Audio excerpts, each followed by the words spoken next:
Hello guys, अगर आप लोग को मेरे वीडियोस पसंद है तो मेरे वीडियोस को लाइक कर दीजिए, शेयर कर दीजिए, मेरे चैनल को सब्सक्राइब कर दीजिए। मार्स सुप्रीम विलन के पिछले एपिसोड के एंड में हमने देखा था कि जिस कैट से ये टीएनयू सेक्ट के लोग खेल रहे थे उसी कैट को ग्रेट सन सेक्ट नाम का एक सेक्ट का बंद आकर जबरदस्ती पकड़ लेते हैं। पर इंटरेस्टिंग की बात है कि वो अकेला नहीं होता बल्कि उसी ग्रेट सन सेक्ट के काफी सारे डिसेबल उसके साथ ऑलरेडी वहां पर आ चुके होते हैं। और ये सारे लोग को देखने के बाद हमारे यान जाओ जी येहू से पूछ रहा होता है, येहू तुम वहां पर जाकर एक बार देख के आओ, कहीं वो सारे लोग के साथ एक एल्डर भी आया होगा। ये सुनी तुरंत बाद येहू वहां पर जाकर चेक करके आ जाता है और हमारा यान जाओ जी के पास आकर बोल रहा होता है कि नहीं, मुझे कोई भी एल्डर नहीं दिख रहा। ये सुने बाद यान जी बोलने लगता है, अगर ऐसी बात तो हमें चिंता करने की कोई भी जरूरत नहीं, हम सारे लोग मिलकर ये सारे लोग के साथ अच्छी तरह से खेल सकते हैं। तभी ये सामने वाला बंदा अपने से डिसेबल से बोल रहा होता है कि भाई और बहनों, तुम लोग ने पहले देख चुका है कि ये कम्युनिटियान सेक्ट ये कैट के लिए मुझे ही धमकी देने की कोशिश कर रहे थे पहले, तो इसीलिए हम भी ये कम्युनिटियान सेक्ट को अपने औकात दिखाएंगे और हमारे सेक्ट का भी औकात दिखाएंगे। तो इसीलिए तुम लोग रेडी हो जाओ ये सारे कम्युनिटी की कुटाई करने के लिए। तभी हम इन लोगों की तरफ देखते हैं, ये लोग अपने अपने तलवार लेके और अपने अपने हथियार लेके खड़े ऑलरेडी हो चुके हैं। तभी इनमें से एक बंदा बोल रहा होता है, अबे साले हम तो कब से तैयार है, पर तुम ही असल में तैयार नहीं हो क्योंकि तुम ऐसा बेकार सा भाषण देने में पूरी तरह से लगे पड़े हो। ये सुनने बाद सामने वाला बंदा बोल रहा होता है, सॉरी सॉरी ब्रो, मैं इसीलिए भाषण दे रहा था क्योंकि अगर हम ये सारे लोगों के साथ फाइट करेंगे तो ये फाइट आसानी से या जल्दी ही पूरी तरह से खत्म हो जाएगा क्योंकि हमारे पास 8 लो ग्रेड की कमाल कमाल के आर्टिफैक्ट है। ये बोलने के बाद यान जाओ जी की तरफ बोल रहा होता है कि फट गए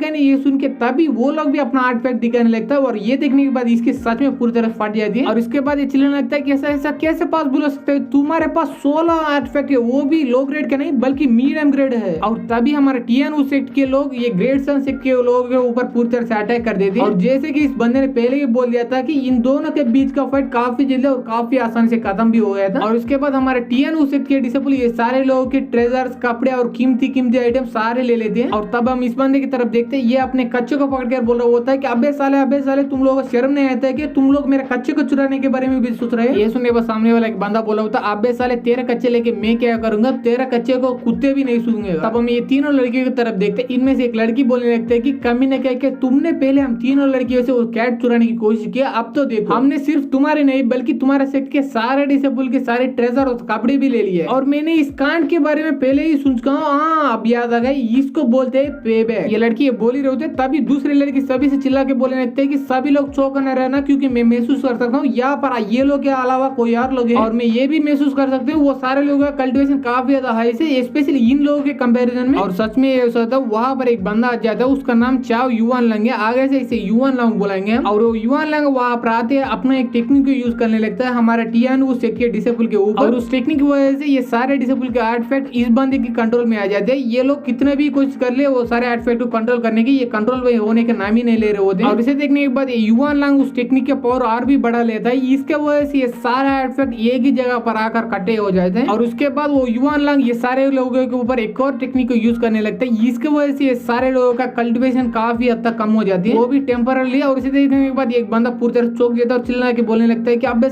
सर मेरे कल्टीवेशन अचानक इतना कम कैसे हो गया। ये सुनने के बाद दूसरा बंदा बोलने लगता है कि एक बार सामने की तरफ देखो, वहां पर उस बंदे को मैं पहचान सकता हूँ, उसका नाम चाओ युआन लंग है। और जैसे कि हमारे सेक्ट का यंगर जनरेशन का लीडर हमारे सीनियर ब्रदर यान जाओ जी है, वैसे ही वो ग्रेट सन सेक्ट का यंगर जनरेशन का लीडर वो युआन लंग है। ये सुनने के बाद युआन लंग बोल रहा होता है कि मुझे भी बिल्कुल भी नहीं लगा था कि मैं इतना ज्यादा फेमस होऊंगा, वो भी तुम्हारे कम्युनिटी सेक्ट के अंदर, जो कि इस जैसा बेकार डिसेबल भी अब मुझे पूरी तरह से पहचानने लगा। पर उसके बारे में एक सेकंड के लिए साइड में रखो, मुझे ये बात सच बताओ कि तुम जैसा बेकार और नल्ला सेक्ट के पास इतना कमाल का मीडियम ग्रेड ट्रेजर इतना सारे कैसे आ गया। वेल एक्चुअली तुम लोग नहीं बताओ भी तब भी मुझे कुछ ज्यादा फर्क नहीं पड़ने वाला क्योंकि अब ये सारे ट्रेजर मेरा ही हो गए। ये सुनने के बाद ये सारे लोग पूरी तरह चौंक जाते हैं और बोलने लगते हैं कि क्या। और ये सुनने के बाद ये युआन लंग बोलने लगते हैं, तुम लोग को इतना ज्यादा चौंकने की कोई भी जरूरत नहीं क्योंकि ये मेरा सेक्ट का इलाका है, तो इसलिए तुम लोग यहाँ पर आकर मेरे सेक्ट के डिसेबल को पूरी तरह चोट पहुंचा चुके हो, तो इसलिए तुम लोगों को इसका पेनल्टी तो भरना ही पड़ता है ना। तो इसलिए पेनल्टी के तौर पर तुम ये सारे कमाल के आर्टिफैक्ट को यहीं पर छोड़कर और मुझे माफी मांग के ऐसे चले जाओ, मैं तुम लोगों को जिंदा छोड़ सकता हूँ। तो ये बोले तुरंत बाद ये अपने डिसेबल से बोलने लगता है कि आ जाओ यहाँ पर ये सारे कमाल आर्टिफैक्ट को कलेक्ट करो। ये सुनने के बाद thank you senior brother yuan lung बोल के ये सारे डिसेबल आकर वो सारे आर्टिफैक्ट को कलेक्ट करने लगते हैं। ये सुनने के बाद ये लड़की चिल्ला के बोलने लगता है कि अबे साले मुझे क्यों ऐसा लगता है तुमने जानबूझ के अपने सेक्ट के वीक बंदे को यहाँ पर पहले बेच चुके हो और एक बार ये वीक लोगों की कुटाई करने के बाद तुम स्ट्रांग लोग यहाँ पर आ चुके हो और आने के तुरंत बाद हमारे ट्रेजर छीनने की कोशिश कर रहे हो। ये सुनने के बाद ये युआन लंग बोलने लगता है, हाँ लड़की तुमने सही सोचा, ये सारा प्लान मेरा है, तो तुम क्या करोगे क्योंकि मैं इतना स्ट्रांग हूँ कि अगर मैं चाहता हूँ तो तुम सारे लोगों को यहीं पर आसानी से जान से से मार डाल सकता हूँ, तो इसलिए अगर तुम लोगों को मारना नहीं तो अगर तुम अपने लीडर को बुला के ले आ जाओ। उतने में यान जाओ जिस बंदे के पीछे आ जाते, इसके बाद बोलने लगता है कि अबे साले मुझे बुलाने की कोई भी जरूरत है, क्योंकि मैं ऑलरेडी कब से तुम्हारा पीछे ही खड़ा हूँ। और ये सुने तुरंत बाद ये युवान पीछे मुड़कर देख लेता है, वहां पर यान जाओ जी होता है। इसे देखने तुरंत बाद ये काफी तेज से उसके दूर आ जाता है। इसके बाद वो अपने मनी में सोचने लगता है कि अबे साले ये यान जाओ जी इतना फास्ट कब बन गया। इसका मतलब ये बंदा पहले ही यान जाओ जी को जानता होगा। तब हम देखते हैं यान जाओ जी भी अपने मनी में सोचने लगता है कि मुझे लगा था कि इस बंदे के पास थोड़ा बहुत तो ट्रिक्स होंगे, क्योंकि इसने आसानी से सारे आर्टिफैक्ट को एक जगह पर इकट्ठा किया, उसके बाद वीक बंदों की कल्टिवेशन भी कम किया। तो इसलिए इसी को टेस्ट करने के लिए मैं अचानक इसके पीछे आ गया। अगर सच में ये बंदा इतना सोले के बाद इतना स्ट्रांग बन गया तो ये बंदा मुझे आसानी से पहचान लेता और मेरे ऊपर अटैक भी कर देता। और ये बंदा ऐसा बिल्कुल भी नहीं किया, बल्कि मुझे देखकर पूरी तरह से डर के यहाँ से भाग गया। तो इसलिए मुझे ऐसा लग रहा है ये बंदे के पास छोटे मोटे ट्रिक्स के अलावा मुझे हराने के जितना कोई भी बड़ा बड़ा ट्रिक्स नहीं है। और तब ये युवान लंग बोलने लगता है कि अबे साले यान जाओ जी, तुमने मुझे पहले 3 बार हरा चुके हो, अब ऐसा बिल्कुल ही नहीं होगा, क्योंकि चौथा बार मैं तुझे हरा के रखूंगा। क्योंकि मैं काफी ज्यादा मेहनत के बाद फाइनली की कंडेंसेशन स्टेज के 10th लेवल के ऊपर पहुंच चुका हूं। और उतना ही नहीं, बल्कि मैंने अपने फैमिली का सीक्रेट टेक्निक यानी गोल्डन सन नीडल का भी पूरी तरह से मास्टर कर चुका हूं। और ये सारे बात सुनने के बाद टीएनयू से डिसेबल पूरी तरह से चौंक जाते हैं। इनमें से एक बंदा चिल्ला के बोला होता है कि अगर सच में वो बंदा 10th लेवल के ऊपर ब्रेक थ्रू कर चुका होगा, हमारे सीनियर ब्रदर यान जाओ जी के उसे हराने के लिए थोड़ा मुश्किल हो जाएगा। और गैस ये लोगों को बिल्कुल ही ये पता नहीं था कि हमारे यान जाओ जी काफी पहले 10th लेवल के ऊपर ब्रेक थ्रू कर चुका है। क्यों तुम पूछो, क्योंकि उसने किसी को नहीं बताया था इसीलिए। और तब युवान लोग फिर से बोल रहा होता कि यान जाओ जी आज मेरे बात याद रखो, आज मैं तुम्हें पूरी तरह से डिस्ट्रॉय कर डालूंगा और उसके बाद मेरा ग्रेट सनसेट तुम्हारा टीएनयू सेट को आगे जाकर पूरी तरह से डिस्ट्रॉय कर डालेंगे। ये सुनने के बाद हमारे यान जाओ जी बोले ओले ओले ओले, तू तो इतना साल के बाद काफी ज्यादा बड़ा हो गया और बड़े बड़े बात भी करने लगे हो। और एक सेकंड तुम इतना गुस्से में क्यों बात कर रहे हो? एक सेकंड मुझे गेस करने दो। मुझे ऐसा लग रहा है तुमने आज तुम्हारे गर्लफ्रेंड को पप्पी देने के लिए बोला, पर उसने बिल्कुल भी नहीं दिया। नो ब्रो, उस गेस को पूरी तरह से कैंसिल करो, क्योंकि मुझे अच्छी तरह से पता है कि तुम जैसे बेकार और नल्ले बंदे को किस तरह का पागल लड़की अपना बॉयफ्रेंड को बनाने के लिए रेडी हो जाएगी। और ये सुनने के बाद ये बंदे को पूरी तरह से गुस्सा देते। इसके बाद युवान लंग अपना पूरा एनर्जी यूज करके हमारे यान जाओ जी पर अटैक करने के लिए उसके तरफ बढ़ने लगता है। इसके बाद चिल्ला के बोलने लगता है कि अबे साले आज यान जाओ जी, आज तू मेरे हाथों से जरूर मर के रहोगी। ये बोले तुरंत बाद अपना फैमिली का सीक्रेट टेक्निक गोल्डन सन नीडल हमारे यान जाओ जी के ऊपर अटैक कर देते हैं। और इसे देखने के बाद यान जाओ जी भी उसके ऊपर अटैक कर देते हैं। इसके बाद बोलने लगता है कि अबे साले तुम्हें मुझे हराने के लिए नए नए टेक्निक सीखने की जरूरत पड़ती है, और तुम जैसे नल्ले बंदे को हराने के लिए मुझे कोई भी नया टेक्निक सीखने की जरूरत नहीं पड़ेगी। इसीलिए मैं तुम्हें हमेशा जो टेक्निक यूज करके हराता था उसी टेक्निक को अब भी यूज किया। और ये सुनने के बाद ये युवान लोग चिल्ला के बोलने लगता है कि अबे साले मुझे ये सच बताओ कि तुम्हारे पास इतना औकात नहीं कोई नए टेक्निक को यूज करने के, ये ड्रैगन स्लीव के अलावा। ये बंदा ये बोल ही रहा होता तभी ये ड्रैगन स्लीव टेक्निक वो गोल्डन सन नीडल टेक्निक को पूरी तरह से खत्म करके इस युवान लंग की तरफ बढ़ने लगते हैं। इसे देखने तुरंत बाद ये युवान लंग अपने चारों ओर एक शील्ड को बना लेता है, और तभी ये ड्रैगन जाकर उस शील्ड को पूरी तरह से टकरा जाती है। इसकी वजह से वहां पर एक बड़ा सा ब्लास्ट और धुआं और इसके बाद हमारे ये एपिसोड यही पर खत्म हो जाता है। अगर आप लोगों को ये एपिसोड पसंद आए तो एपिसोड को लाइक कर दिया, शेयर कर दिया, मेरे चैनल को सब्सक्राइब कर दिया। Thanks for watching guys.